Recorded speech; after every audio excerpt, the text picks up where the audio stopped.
troll-in-chief again. At a cabinet meeting this week after being given a tongue bath like a North Korean dictator. Sir, it's been a momentous 100 days with you at the helm. You've created negotiating leverage and leadership that are going to yield remarkable results.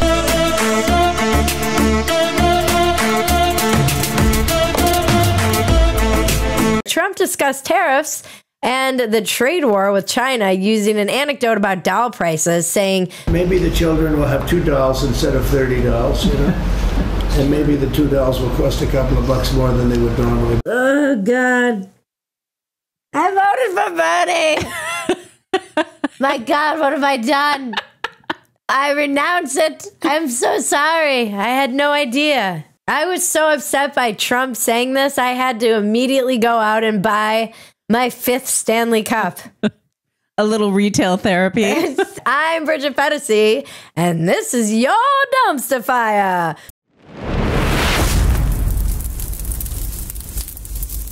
Welcome to Dumpster Fire, where we make burgers out of your sacred cows.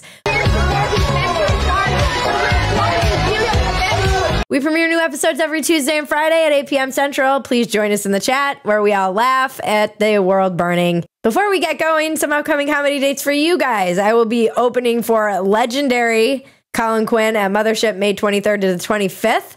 There's a link in the description below where you can buy tickets. Also, tickets are available for my stand-up comedy show, Ask Me Anything, where you can come and ask me questions if you want, and the other comedians. There's a show on Thursday, May 8th, at the Creek in the Cave in Austin. So if you're in town, please come through and see us. And there's a link in the description where you can buy tickets to that. We also have a new show launching because I'm an addict and I'm addicted to starting shows. It will be on two-way, and the show is called Real America with yours truly. And I will be interviewing normies about what's top of mind for them. It launches May 12th at 7 p.m. Eastern Time. Click on the link below to register to get the Zoom link. This is America. What are we known for? We're known for McDonald's and retail therapy. This land was my land. But now it's our land. What do we do when we're depressed and feeling fat and feeling anxious and we're worried about all of the wars that we started all over the world? We go shopping. This is America, where we know kids in sweatshops make our sneakers and we still buy them. This is America, guys. We allow our consumerism to overshadow any kind of morals or ethics we might think we have. We are the consumers of the world. I mean, we've spread it like a disease to the rest of the world. And sure, I don't know that it's sustainable. I might be leaving a hellscape for my daughter, and she's gonna watch this and be like, "Fuck you, Mom. This is one of the many reasons I hated you." But it is a pretty funny message coming from our conservative president of the United States, Donald J. Trump. Trump always sounds like me trying to get through a thought on Dumpster Fire. He's like, we have to make a fair deal. We've been ripped off by every country in the world, but China, I would say, is the leading candidate for the chief ripper offer. China is the chief ripper offer. You're like, okay, that's probably not your best one. That's not your best word. You're great at nicknames, but sometimes those zingers just don't, you know, he's on the fly. It's like me. It's not always solid gold. That's gold, Jerry. Gold. Speaking of gold, I personally love when a billionaire lectures me about having too much stuff. Trump has a gold toilet, a literal gold toilet. He is mostly known for materialism. From the ornate, multi-chandelier Donald J. Trump ballroom to gold-trimmed sitting and dining rooms. He put his name on anything that he can. He puts it on buildings and stakes and fake universities and is literally selling a meme coin somehow. I'm not sure how that's legal. It shouldn't be. And how many dolls do you think Ivanka had when she was growing up? She gives a tour of her childhood bedroom, which, you know, it's more teen. It's a little time capsule, if you notice by the Madonna clock. And what floor are we on? We are on the 68th floor. Not a bad view to wake up to. She is on the 68th floor of a freaking high-rise overlooking Manhattan. I'm sure she had many dolls. This is like that scene in The Aviator where she's like, "We don't care about money here, Mr. Hughes." Well, that's because you have it. And by the way, just a brief moment to talk to some of you in the comments that I don't read, but I've been informed. Some of you are wondering why I haven't been talking about the tariffs and why I haven't been holding Trump accountable and why I promised that I would be like on top of Trump or whatever, as if he gives a shit what I say. I want to be clear. I don't understand tariffs at all. I don't care either. I care about the tariffs, but I also don't understand them enough to care. What do they think? You're going to give some thoughtful analysis of the tariffs? The point of this and the we know and the blown up alien or weird doll is to signal that we are not to be taken seriously. I have no idea what's going on. My thought about Trump's comments on the dolls and tariffs is that if you could please take your heads out of dear leader's ass for 2 seconds, you will see this anti-consumerist message is the same message that the WEF pushes and Klaus Schwab pushed, as well as, you know who else pushed it? Greta Thunberg. How dare you?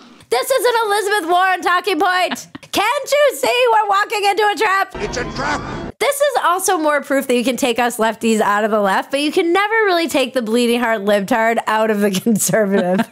You just can't. We're going to default. We're going to default to libtardation. I would believe in this message of austerity if they, the Republicans, while they have all the power, were actually cutting spending, but they're not. And I can totally now see the appeal of being a libertarian, because then you never have to worry about your party ever getting anything done, and you can just be a sanctimonious douchebag all the time.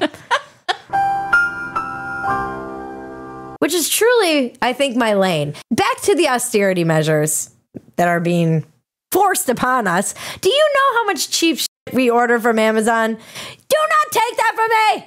By the way, I'm not totally averse to this. The genie's out of the bottle. Just like the government never shrinks, our consumerism never shrinks. You want to lose weight, you have to restrict your calories, and Americans are like, yeah, but I want my donuts. Like, okay, Ozempic. We don't want to do anything the hard way. We want to make no sacrifices. This is America. And this wouldn't have been a hard sell for him, actually. He could have just blamed it all on China, but he undermines his own message by pushing this weird austerity shit. Either Americans want to buy a lot of crappy, cheap shit from China, or we don't. You can't say both. You can't be telling China that they sell us crappy shit, which they do, and also telling Americans that we have too much stuff and we don't need it.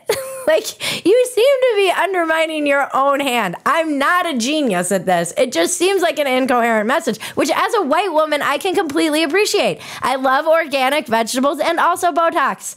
I get a chill down my spine when politicians talk about the common good. In all seriousness, these tariffs are crushing American small businesses. Again, businesses that were just getting back on their feet after the COVID freaking crushed them. And now we're probably walking right into the Great Reset in some way that I don't understand, but it has to do with bricks and money and China being prepared for this and us not. Again, out of my depth. On the other hand, I agree with Trump. He's right. We do have an addiction to stuff in America, and the stuff we get from China is crap, and we are too dependent on China. And I do think Americans are obsessed with stuff, and I don't know how we change any of this other than making sacrifices. Well, like, you've got an old milk carton here from a month ago that's like... Don't you touch that! That's not something to throw away. If you throw that away, I will rape you in the mouth, okay? Because you would have to do something, so I appreciate trying to do something, but I'm not sure exactly what we do and how we do it. And there does seem to be a more surgical way to do this than this kind of bull in a china shop way that we're doing it. And our materialism is the engine of the world. Our consumerism keeps your sweatshops in business. Faster! But I'm not sure that Make America Austere Again is exactly the message that should be coming from a billionaire with a gold toilet. If it was Bernie, maybe. Part of this is just that it's the messenger. Like, are you kidding me? You fly in a private jet and you have golf courses all over the world, and you're telling Americans, oh, maybe they can only have $2. Amazon briefly considered showing us the tariff tax until Trump squashed that shit. The White House called it a hostile and political act. Trump called Bezos and changed his mind. No idea what he told Jeff. Probably that he was going to make his life a living hell. And China was going to get on board. Their sweatshops, they're empty. The kids are not working. Trump is funny, too, because when at the beginning of this administration, he was on Air Force One saying, we're going to be so rich. Americans are going to have so much money. They're not going to know what to do with it. All I know is this. We're going to take in hundreds of billions of dollars in tariffs, and we're going to become so rich, you're not going to know where to spend all that money, I'm telling you. And now in this new golden age, it's the new golden age. You'll be so rich. You're going to be so rich that you can only afford to buy 2 dolls.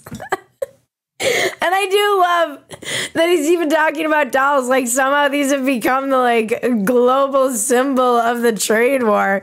Parents are like, my kids are playing with dolls? Their kids are playing with TikTok. Dolls are such a boomer reference. Maybe the kids won't get as many Lincoln Logs. Kids are going to have to pay more for their marbles. So they're going to have to play with jacks again. Back in my day, all you needed was a hoop and a stick to play those games. They're all playing video games. If you had gone after the video games or TikTok, maybe then you would have brought China to its knees and Americans to care, but Americans are like, dolls. All right. Meanwhile, I'm going to be over here busy recycling my tin foil because the shortages probably are coming. The shipping boats are pretty empty. And I've already started a victory garden. Before our next segment, don't forget to like, subscribe, comment, touch my bells and buttons. Please tell your friends about us and help us reach our goal of 100,000 subscribers on YouTube. And you guys have spoken. When we hit 100,000, I'm going to do my best Mexican weather report. And if you have no idea what that is, because this is your first dumpster fire, stay tuned and you will find out. You have to stick around through the ad to see the weather report. Sorry, guys, them's the rules. You want to know what's truly valuable other than material things? Knowledge.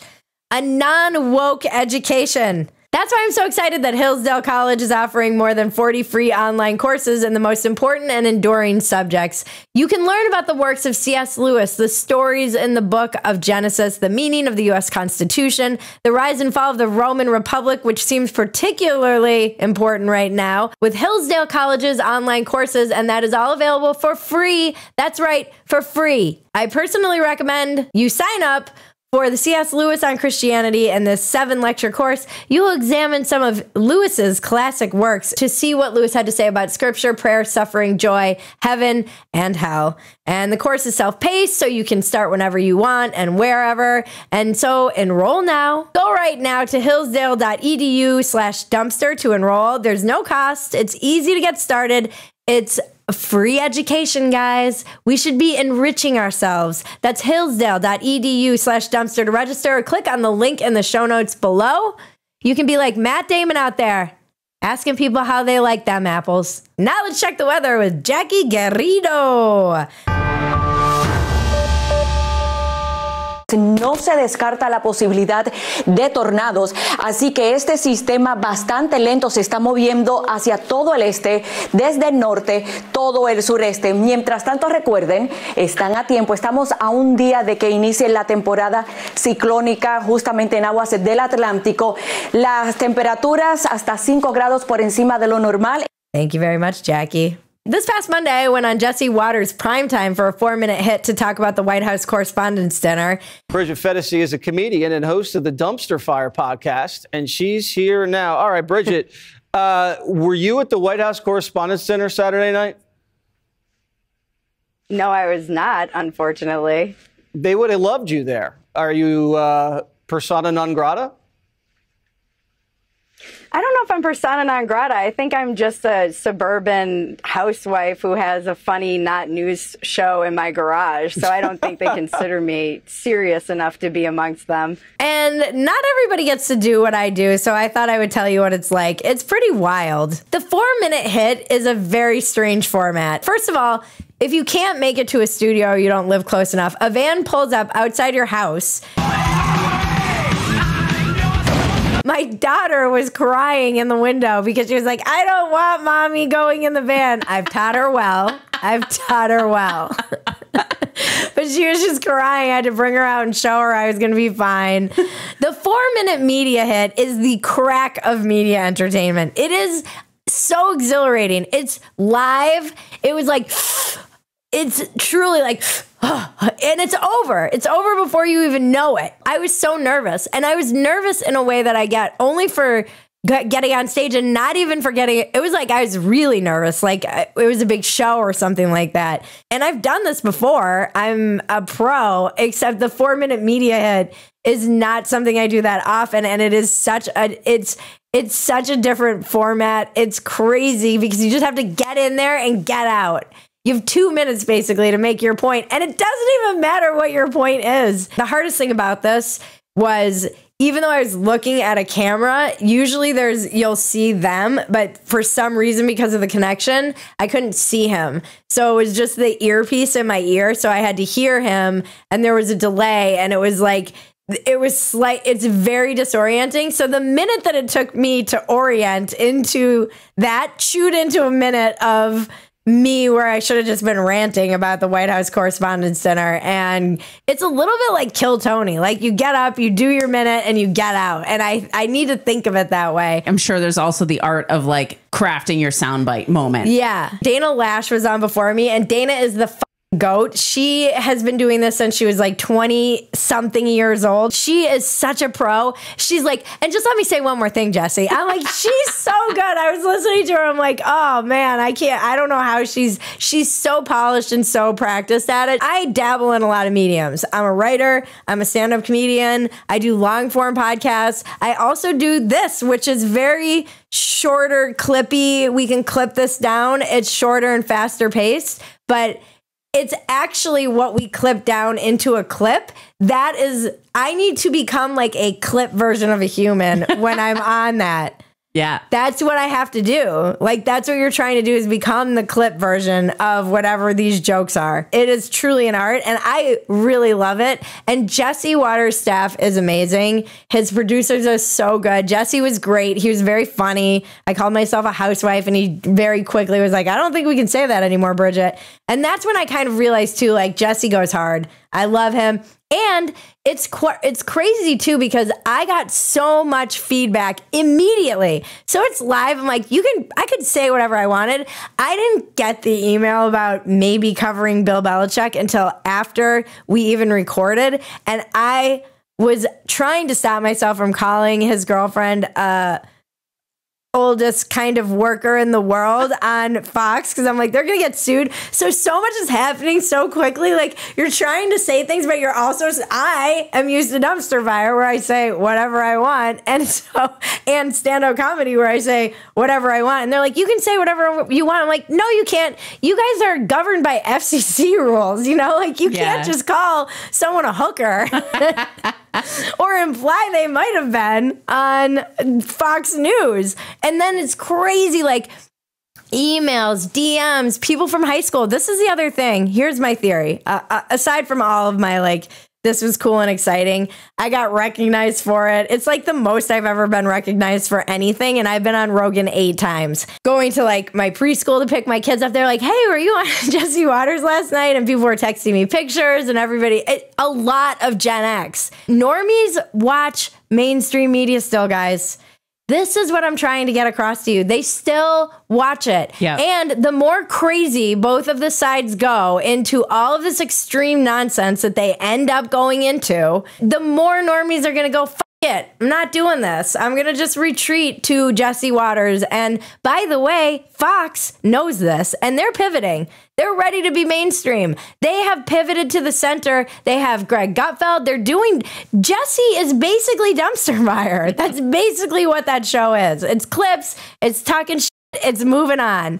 It's great. This is what the American people want. They want their cheap Chinese shit, and they want Jesse Waters. But it was wild. And the bump I got, the bump being like across social media platforms, this is what we in the industry call it. Not the bump like I used to do. The bump I got from Waters was pretty incredible for a literal 2-minute. Like, it was basically 100 followers per minute, which is wild. And it wasn't even like I got that much earned media, although I think I did have a Daily Beast article written about me for saying that they met in church, Belichick and the woman. And that's it. It was cool. I love doing that stuff. It is like crazy. I I got out of the van and was like, my life is so weird. It is just an extension of like, had you told me when I got sober that a Fox News van would come to my house in the suburbs where my child was crying in the window and I would be doing a media hit on Jesse Waters' Fox primetime show, I never would have quit drinking. Yeah. I can see this being like, you know, when you got back on stage and you're like, I just want to get good. Like, this is one of those things where you're like, I just want to get good. That was how I felt. It immediately after, because I'm so hard on myself. So everyone was like, you did great, blah, blah, blah. But I know I could be great at this.